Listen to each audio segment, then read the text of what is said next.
Welcome, ladies and gentlemen. My name is Tornado Wolf to the Slime Rancher review stream.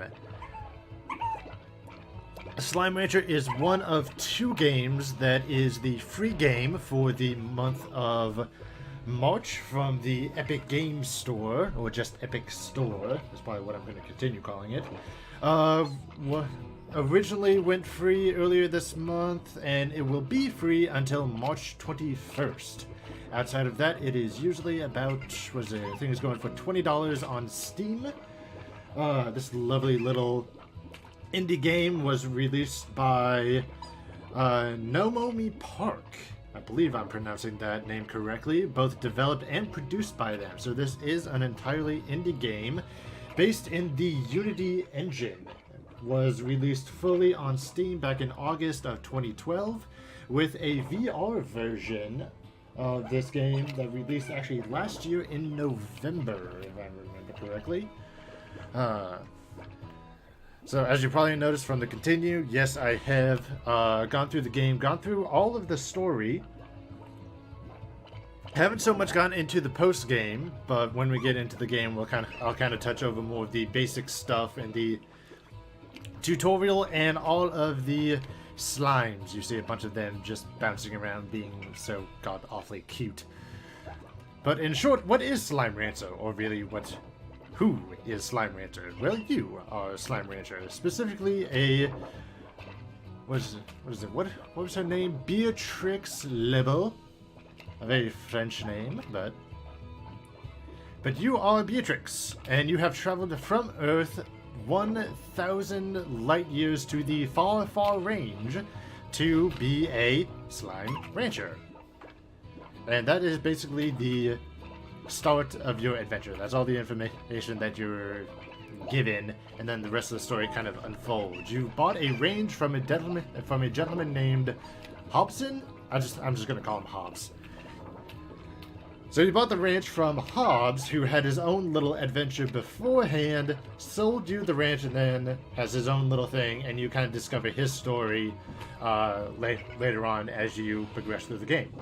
But before we get into the game, the options menu. Now, oddly enough for me, the resolution kind of started at a weird kind of 4x3 resolution. I think one of these kind of 800 by 600 random hertz. But there are a lot of resolution options, so whatever monitor and hertz you have, I'm pretty sure you'll be able to find one that fits. And it goes all the way up to, I believe, 480 at 140 hertz. I am at 1080 140 hertz. However, I am recording it down to 720 and 60 frames a second.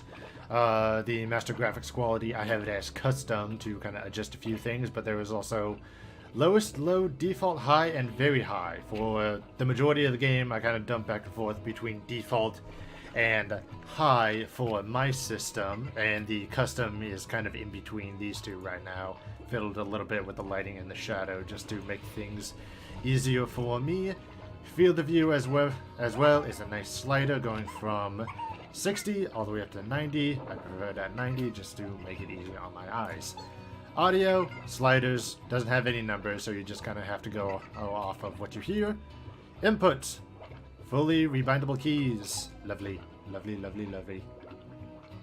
Also changing mouse sensitivity. I actually hadn't had to change these at all, so it's nicely set for me. Disabled mouse look smoothing and invert the y-axis if you like. Also have it set up for gamepad. With rebindable control keys. Lovely. I love it when games have these. We need to have more of these in game. You can disable the gamepad and joystick input. May fix some issues with camera spin. I haven't used the controller, so I'm not too worried about that. Change the dead zone, invert, analog sticks, all that stuff, and other. Overscan adjustment, hold the sprint, yada yada yada, all that fun. Reset options and achievements. Don't know why you'd want to do that. I guess if you want to restart from zero, you can fully do that. But hey, there you go. There's your options. So, go ahead and jump into the game.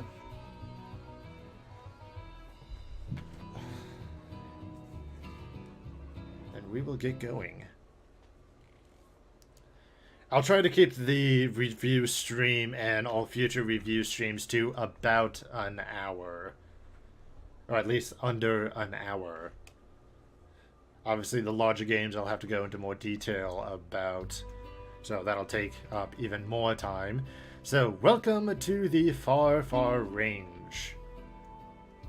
Hobson Twilligers. Oh, I received a letter from him. Alright. Well, since that popped up, the Star Mail. You read that by going into your house. What it is kind of... It's the primary method to indicating how far you are along in the story. As I wrote in my review stream, I actually find it to be kind of the weakest method, the weakest thing about this game. Because part of this Star Mail is kind of a back and forth communication between you and your friend on Earth named Casey. The thing is, we only get Casey's side of the story.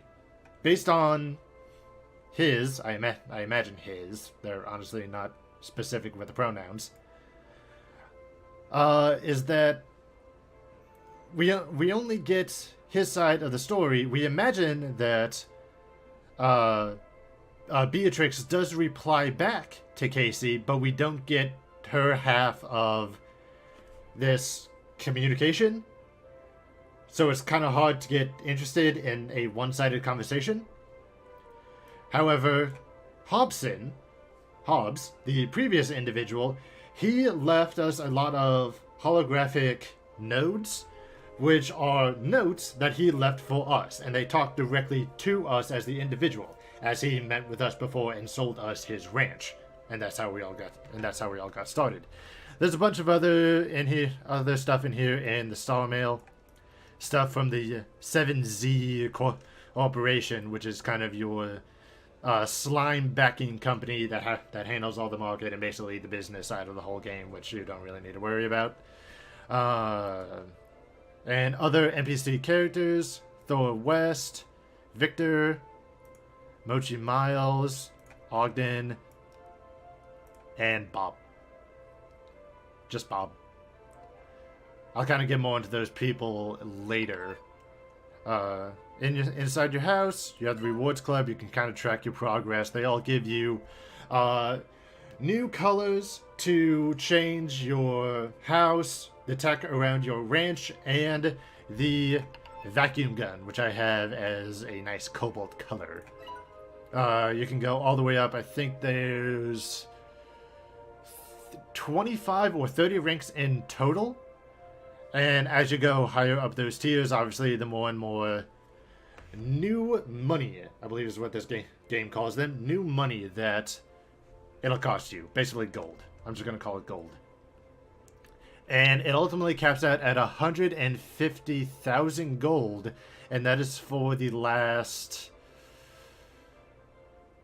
5 to 10 ranks, basically.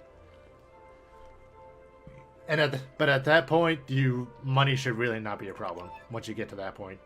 You can sleep until morning, and it takes whatever time you are. You sleep inside, and it goes all the way till 6 o'clock the following morning, at which point stuff actually does happen. Stuff does happen during that time. Primarily, your slimes eat, for one. If you have any crops growing, they all grow at their standard rate. But other than that... Oh, and also, the market changes during that time. It basically changes at the start of each day. I want to say probably about like 5 o'clock in the morning or 6 o'clock in the morning. All the prices on these will either go up, go down, or stay the same. It has all the indicators. It doesn't the market doesn't tell you exactly what any of these are. You just kind of have to go through Discover and just kind of compare pictures to what you have and figure out the pricing, which is fine. And also go here and it tells you more exactly. The plot market is what that is. So as you feed slimes, as you feed all of these little buggers, These absolutely cute little buggers. These are honey slimes, by the way. Honey slimes, rock slimes, and crystal slimes that are just making all kinds of mess. They make plorts. Basically, as you feed them, you gain these. Now I have my vacuum suck maxed out, so I get to hold 50 in total, though you start with, I believe it's either 20 or 30 to start, and I actually do need to feed these guys. You have nothing in there. But basically, as you go through, you feed them,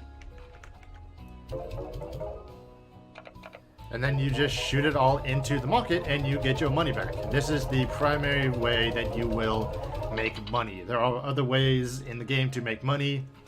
Breaking open crates sometimes will yield money.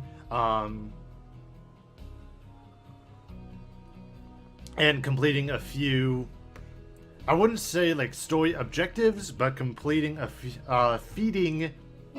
overfeeding, I should say, Gordos, which are giant immovable slimes.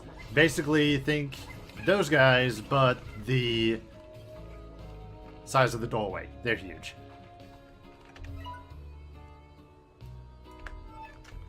Okay, I'm trying to figure out where to go. Oh yeah, I was gonna feed these guys. So, start with feeding. Kind of the standard gameplay circle is that you will garden,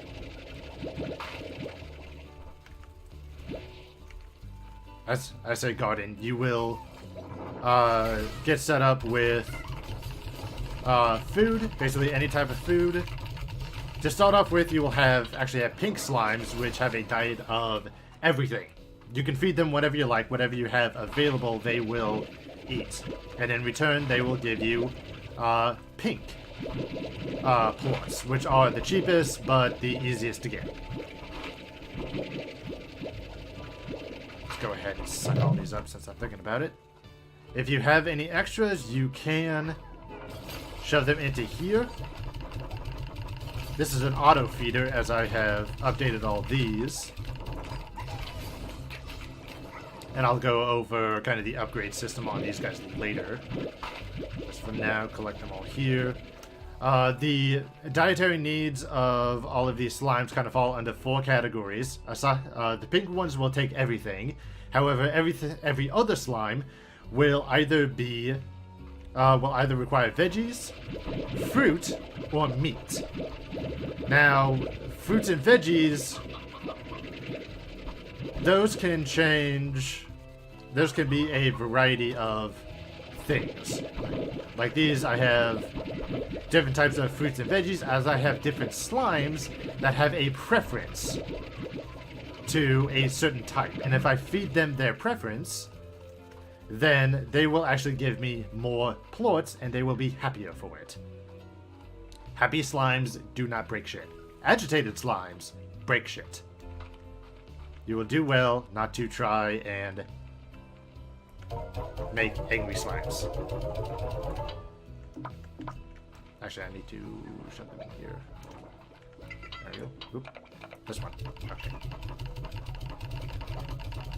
So these guys love their mint mango, while the Q-berry is actually for these guys. So the main area I was in was the ranch, and here is actually the grotto. Now there are some areas and some sections of the ranch that are initially locked off. Like this area, this whole grotto was locked off, and you can unlock them as you progress through the game. Remember when I said Hobbs talks to you via the notes in these holograms? This is what I mean. Basically, he owned this whole thing, and because game mechanics and progression, it all closed down when you bought it. But he left all this stuff here for you to read. And I have actually upgraded it a second time, as I did with the overgrown area over here. Here's the lab. I'll go over there in a bit later. And here is the dock. There is an extension down there, which is pretty good for different types of slime that you need to kind of maintain with water. Some will be easier than others, and there are some that you can just leave there. So I will go over that in a moment. Okay, so we'll leave that all there, and we'll go and collect a few more. You can run, you can sprint, you can do a bunch of stuff. You can collect all these goodies. Now, you can pull them from the tree. I do not recommend doing that, though, as pulling them from the ground will just give you a whole lot more. Just like waiting for 2 to 3 cycles for the maximum harvest, and really only pull it from the tree when you absolutely need it to.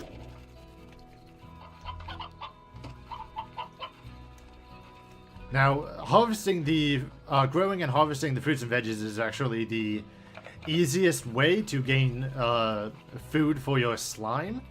The meats, honestly, I feel by comparison are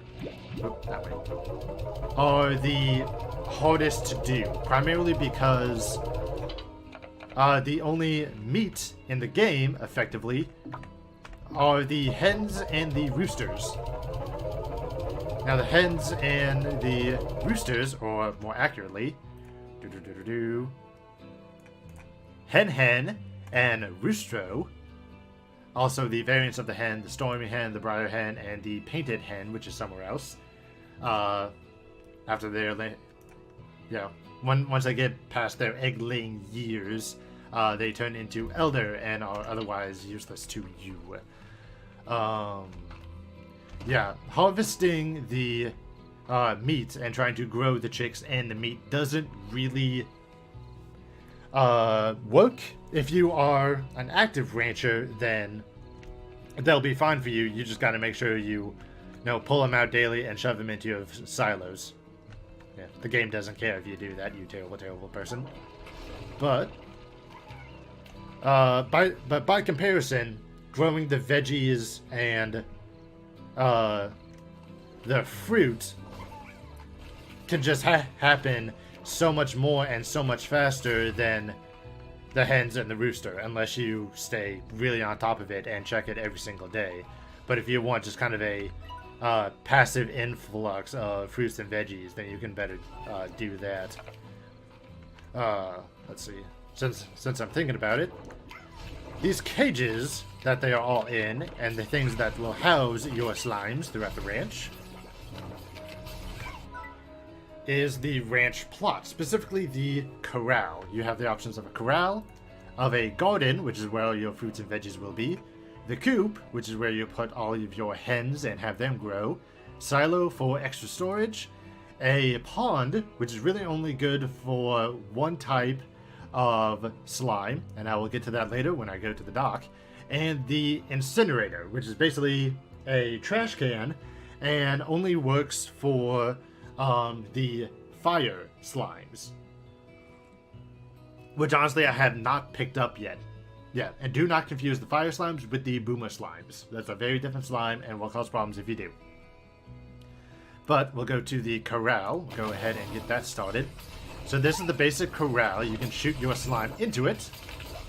They can get into it. They can't get out unless they can jump over the top, because there's no roof on the top, which I have put on all of these guys. From here, you can double the height of the wall, which I recommend. Music box, which is good to reduce agitation. Air net will keep everything in and keep all unwanted stuff out. The solar shield is good. The fluorescent slimes that I have in the grotto, those are actually light sensitive. If you collect those, and I think there's one other slime, if you decide to collect on those and put those into your ranch, they are light sensitive. So when daylight comes, they are going to die. That's just how they're set up. So having a solar shield is good if you're going to leave them outside. If not, keep them in the grotto. Everything will be great. We also have the port collector, which makes things nice and easy for me.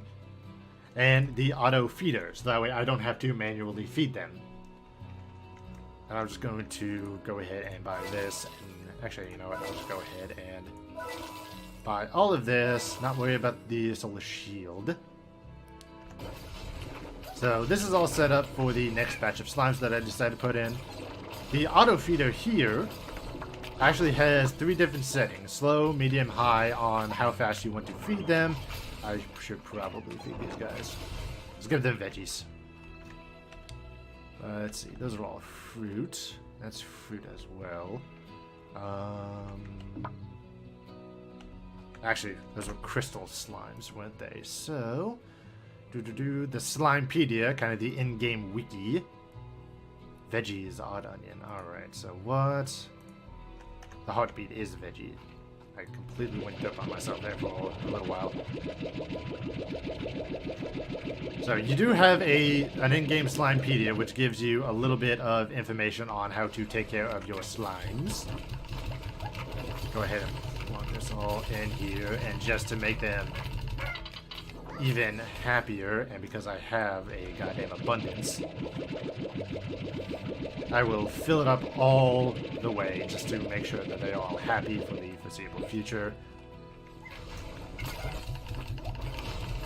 Now, one of the unfortunate things about this inventory system is that each of these 1 through 4 slots, those are all the slots you have.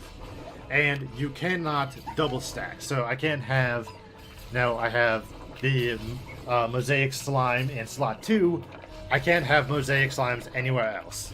Whatever I have in that one slot, that is the only slot that I have. So I can't just go out and get all 4 slots of mosaic slime. I can't do that. The game won't let me. Really annoying when you're trying to harvest a lot of food, and I kind of wish it would just let me do that, but it's not. So we have all of our slime buddies here. We have more of that there. They're fine. They're fine. Okay.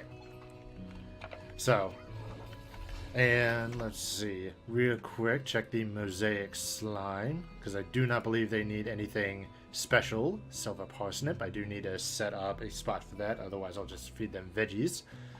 It does give you a little bit of a description, obviously their diet, what their favorite food is, a little detailed blurb about them, and what they call the rancher's risk. This is actually the most important thing for you as the player, because this tells you how to safely house them in your ranch. Plortonomics is just more world building on what their plots are actually for everything else. Can produce glints in space around them, ultra hot solar anomalies that grow in intensity before drifting towards the ground and bursting into flames. Can be snuffed with a splash of water, but the best way to reduce their appearance is to ensure they're well-fed and not agitated. So, we can actually get this set up to reduce agitation. We already have music in there. We'll go ahead and pull the beats, so that way we give them food. And I always recommend knowing the amount of slimes you have in each ranch, so that way you can better quantify their food.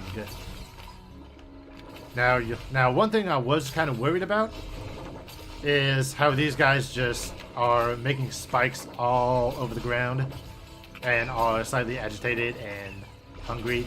I'm actually going to do that, so that way they can get fed and stop doing all this. Whatever effect they have I do not believe actually extends too far outside of the range. Obviously, if I got close enough, ow, I take damage from the spikes. But based on that, these guys launching light sparkles shouldn't be too problematic. Oh god. I take it back. That is kind of problematic.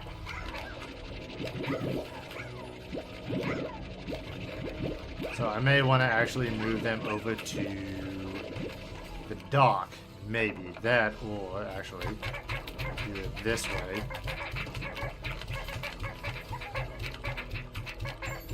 Now you can go in and out all you want. They cannot leave. Now it is possible that they could break through the ceiling, but so long as you keep them not too agitated, then everything should be fine.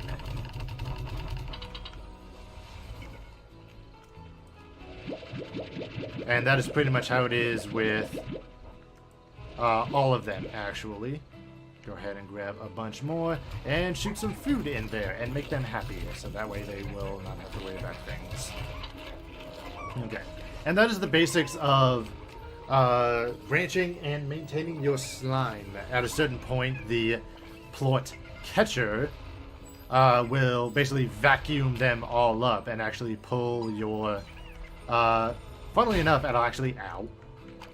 pull the slimes into the vacuum as well. So we'll actually just go ahead and do that, and you can see it happen. So they'll do that. They'll have their fun. Basically the same way happened here. Eventually they'll just kind of get sucked in and moved over. Now it does do it automatically, but you can do it manually as well if you see a bunch in there that have otherwise not been taken in. So, and I showed you the grotto. I will go, and I showed you kind of the ranch extension. The overgrowth is what the game calls it. This is upgraded to level 2, which comes with more walkway, a little bit more tree cover. Plants are more detailed. They have flowers, actually, and it just looks nicer. But otherwise, it has no great effect. The dock area down here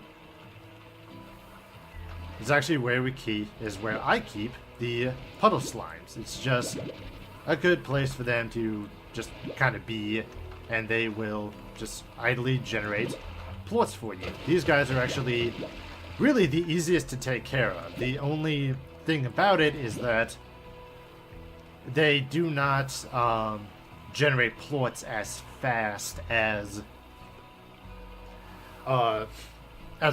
any other slime. They will just kind of occasionally plonk one out on occasion, just so long as they're not agitated. And you can only have 3 to a pond. Any more, and then they start to get, a little bit nervous, a little bit anxious. It makes the space kind of crowded, and they don't want to give you as plorts as often. But again, we'll take those. Each new area that you unlock has 4 additional ranch plots. Your first one here, your main ranch, actually has 6. The 2 over here, the 2 over there, and the 4 here. Do this before I forget. You actually do kind of have a significant suck and blast range on your device, so that actually is pretty nice. Actually, I think in the grotto I actually have 6. No, I actually have 5. So I have the 3 over there and the 2 up here. There are some alternate pathways to a few things. These kind of unlock a little bit shortcut to the other areas of the game, as well as teleporters to other sides of the map. So the teleporter here actually takes me to the cave or the cavern area, which is up here, and then there's another one that we passed over here, which actually takes me here, so I can get to this area. And I will show these areas off later as we can, or as I can.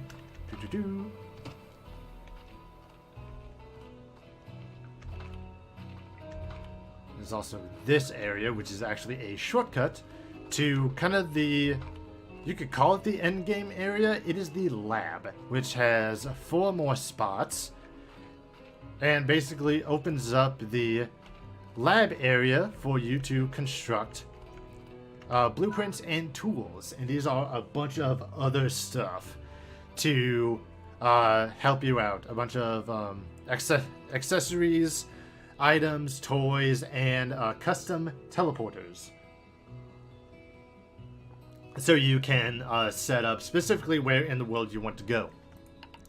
The ones preloaded into the world are kind of nice in that they'll make shortcuts. They're good little shortcuts. However, the manually setting up of the teleporters basically means you can set up one in the middle or any type of specific area, and I believe there is 4 or 5 teleporters in total, so you can put one in effectively every zone and just have a quick backdoor access to wherever you like, which is very handy, along with a bunch of other goodies. But they all take plorts or some type of item. Wild honey, jelly, hexacomb. These are the type of stuff that actually isn't in the pre-story version of the game. This is all in the post-story. You might be able to pick these up randomly from the chest, but you're actually not going to get those until later into the game, which is basically the next thing on my list of stuff to do. And other tech, you can get this market link. Basically, if you have a bunch of plorts on you, you can drop down a market link and just dump all those plorts there. This is basically the mobile version. And when you're done with it, you can pick it right back up. And obviously you have the teleporter. I think there was 2 or 3 others that I haven't gotten the blueprints for. And then there's these decorations for you to stylize your ranch if you like. And curios, which I do not believe I have unlocked yet. As for basically how to use it, you go here, spend your cash in order to buy the blueprints. Med station, hydro turret to defend your stuff, slime stage, Gordo shares to lock out the big ones, and a bunch of others. And more of these will unlock as you go through the 7Z program and just kind of buy your stuff through it. It'll give you stuff, and as you continue through the story, all that will unlock for you as well. Your resource, and once you unlock them there, they will become available here and requires all of these. You don't keep this stuff with you. All this stuff is actually pulled from the refinery. This basically holds all the stuff for you, and this is where it pulls all this stuff from. So if you are running low on something, you have to go get it, put it in the refinery, then you can make it, and it basically 3D prints it in here, and then you have it available to you to a place wherever you like, just whatever the available spot is. Now there is a bunch, and they're all just kind of dotted around. There's a few sneaky ones. Oh, there's actually 5 here. I did not check this area, but okay. And these are dotted all over the map, so you can basically you can put them wherever you please. In the ranch, in the lab, there's some more here, in the grotto and the other zone, and basically all over the map, kind of in a not so much in an out of the way space, but basically you're not going to be hunting around trying to find the dang thing. They're bloody everywhere. So I mentioned the NPCs earlier. Primarily what they are for is this. This is brain fart. That over there is the market exchange. That's how you get your money. Over here is basically an exchange between you and the NPC ranchers. In total, there is 5 or 6, and as you go through and talk with them, you unlock them, and they all have certain wants and desires, and in return, they will give you certain things. Primarily, for example, Bob. Bob is actually a stack of pink slimes in a trench coat and a hat. We've all seen the jokes of kids being stacked on top of each other to try and pass as an adult. No.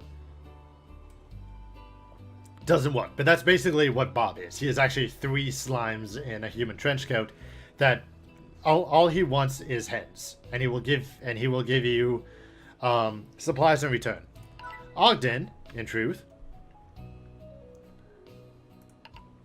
give you a little snippet.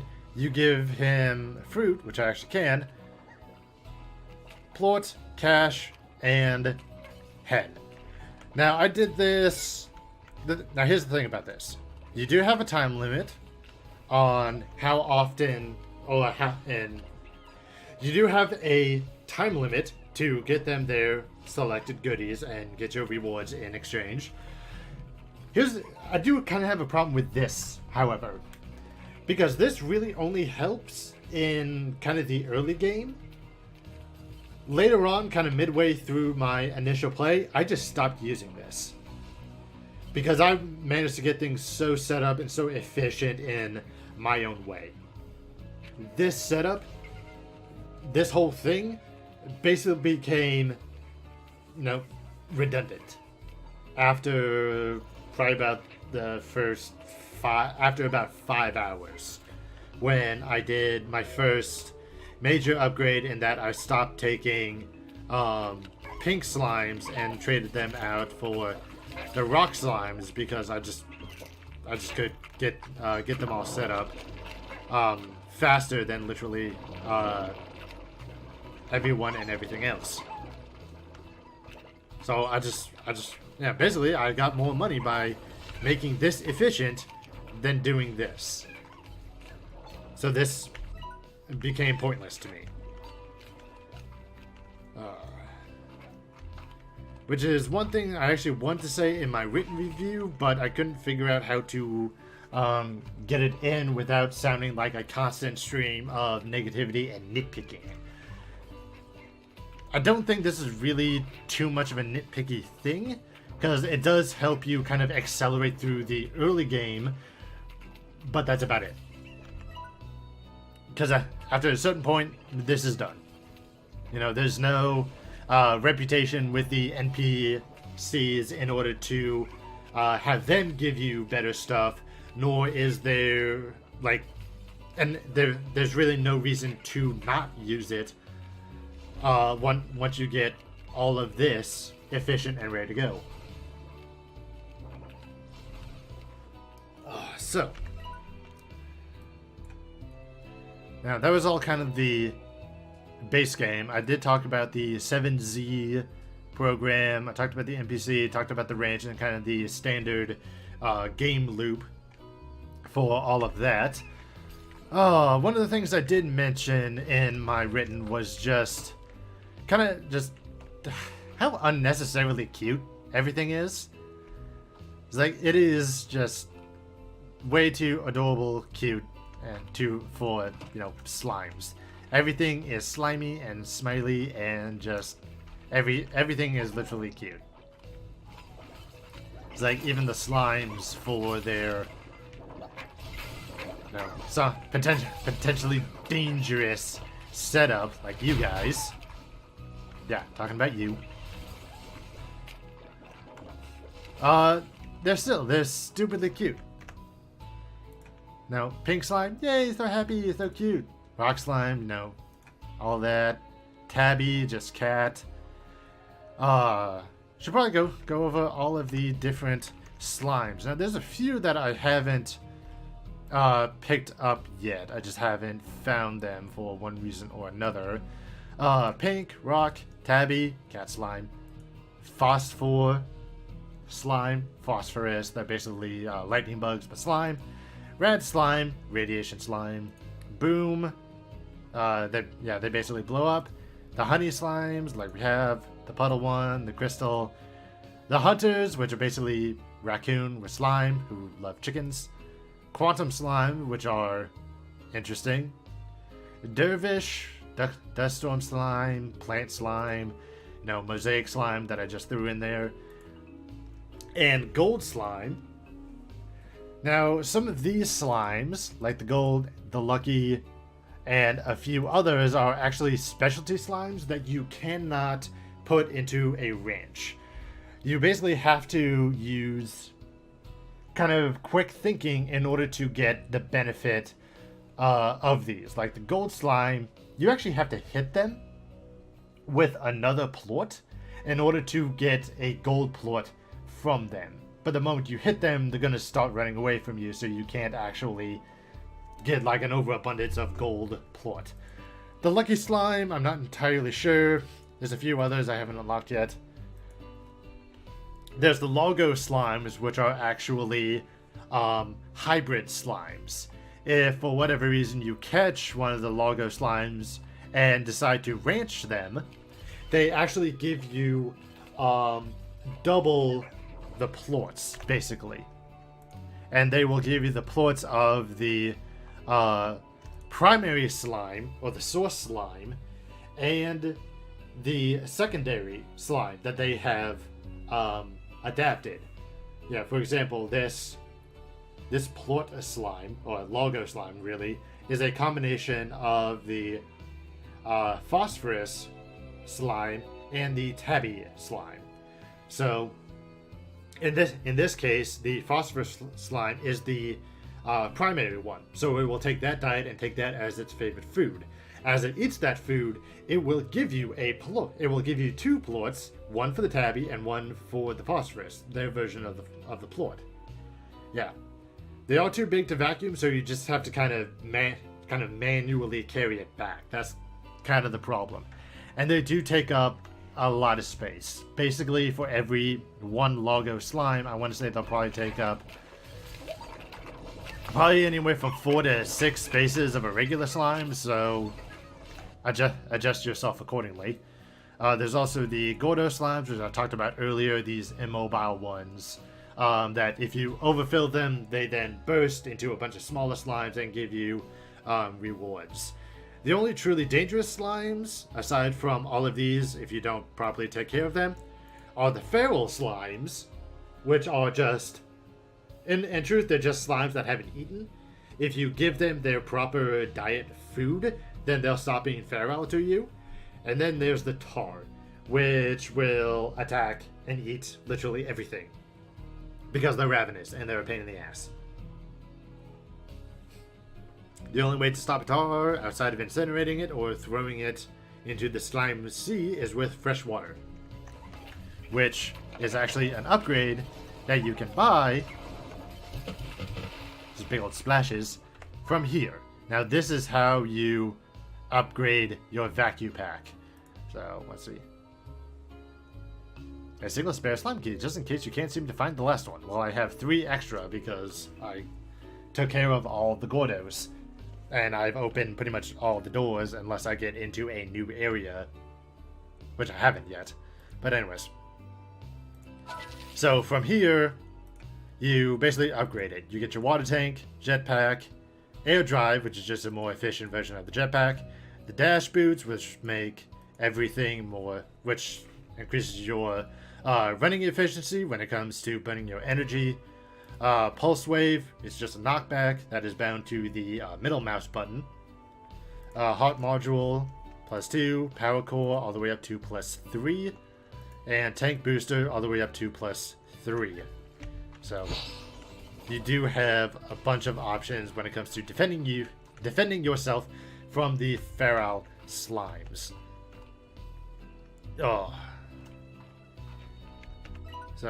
So that kind of goes over, yeah, the core meat of the game. Oh gosh, just go on and on and on and on and on. Just don't stop talking. Get to the point. Anyways, and as you go through the game, the 7 Z's, you upgrade all your ranch. I believe I talked about that. As you go through, basically all of the pink slimes and everything will just kind of be all cutesy and pop out in front of you, either directly out of the ground. The hens and the chicks will pop directly out of the nest. There's also wild crops if you want to just run out and collect them. And there's lots of exploration actually to be had. the map is initially locked off. As you play through the game, you'll find the map nodes, and that will unlock that map sector. The actual map itself, the node is somewhere in the map. You just gotta explore around and find it. But even then, there are some sections that are kind of sneaky and don't really appear on the map. And actually, ooh.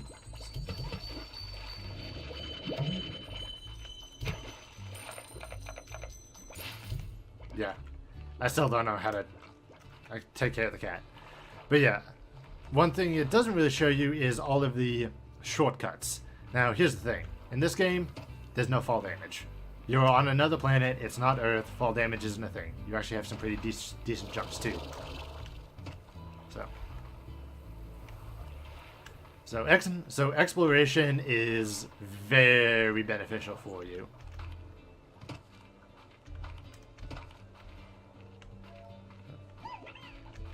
All a bunch of tabbies and other slimes.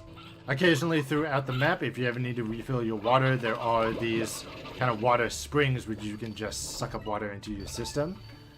Hello, lucky slime. Not going to touch you yet. We'll actually go this way so that way I can show you another zone.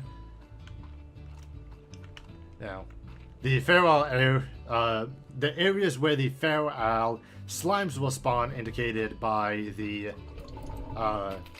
skull and crossbone sign, and they will basically attack you until you leave. Now, the slime keys go through doors that are initially in these archways. I've already opened them, so we're not going to worry about that. And each zone is actually very unique. So this is kind of your classic Western Dusty Ranch kind of area. This is very much your cavern, your canyon. Just everything is rocky and otherwise crystallized. Yep. Boom slime. Yeah, these are actually the largo ones.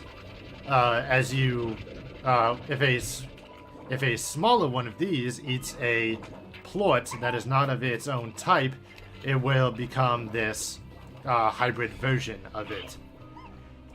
And that is how you get the largos. And so you can kind of force mix and match as you will, just try and get the ones you want.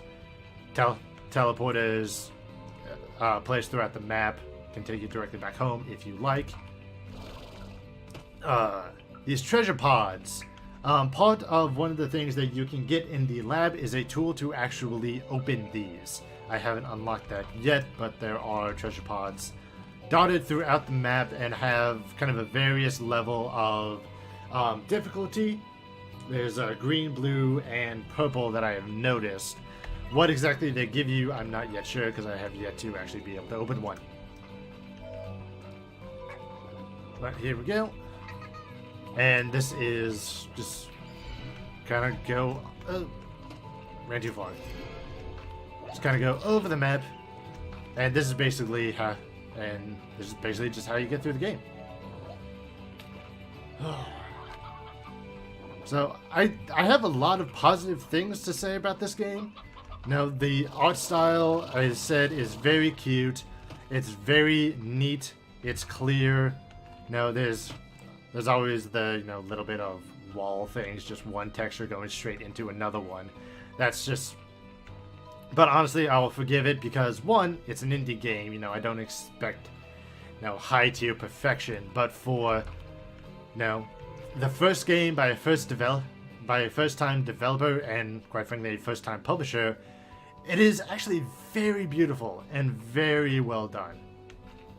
It is done in Unity. I initially thought that it was done in the Unreal Engine, and even then, it's just a truly beautiful game. Suck up one of these plorts. Actually, I think I'll go around and suck up some of these.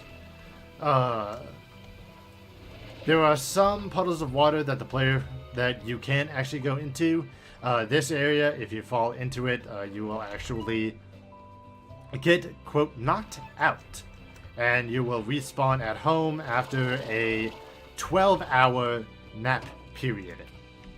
sleep period, I should correctly say, which will, if you're not careful and you don't have the ranch properly set up, will put you very behind and risk slime agitation. So, oh, we got radiation slimes. And get rid of the radiation by just splashing them a bit with water. Otherwise, you will be hit with radiation. Get too much radiation on you, and you will get knocked out. Oh, I unlocked an advanced bomb. Oh, nice. And if you don't want them, you can just shoot them right back out.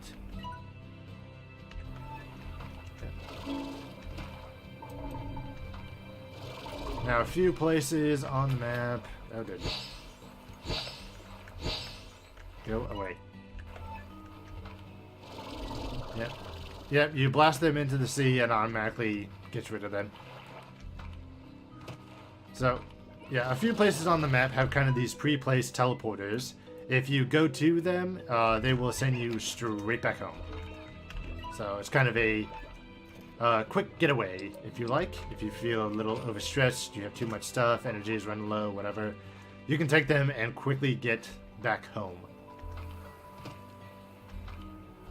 I can't really think of anything that would improve this game. This game is honestly, you know, very, very wonderful, and even for its base price of $20 is still really nice.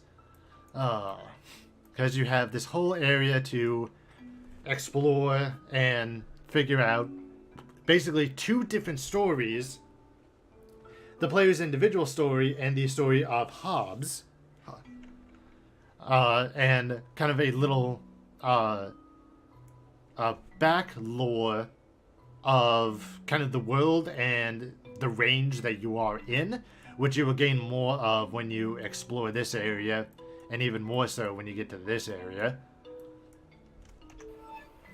Other than that, I really have nothing negative to say. I did mention that system, which becomes kind of redundant after a certain point. Oh god, I should probably move these guys to the grotto, so that way they're not blowing up everything else. You know what? Let's do that.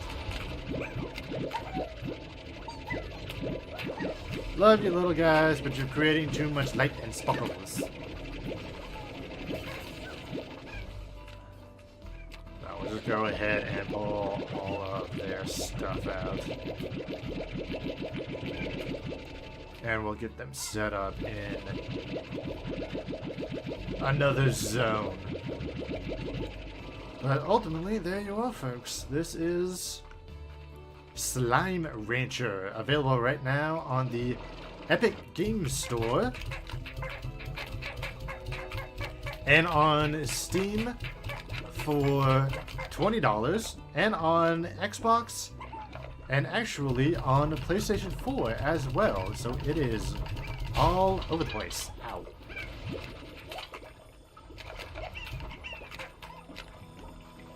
Now we'll just leave it here where it can be relatively safe. Yeah. Now, there are a few other teleporters all around.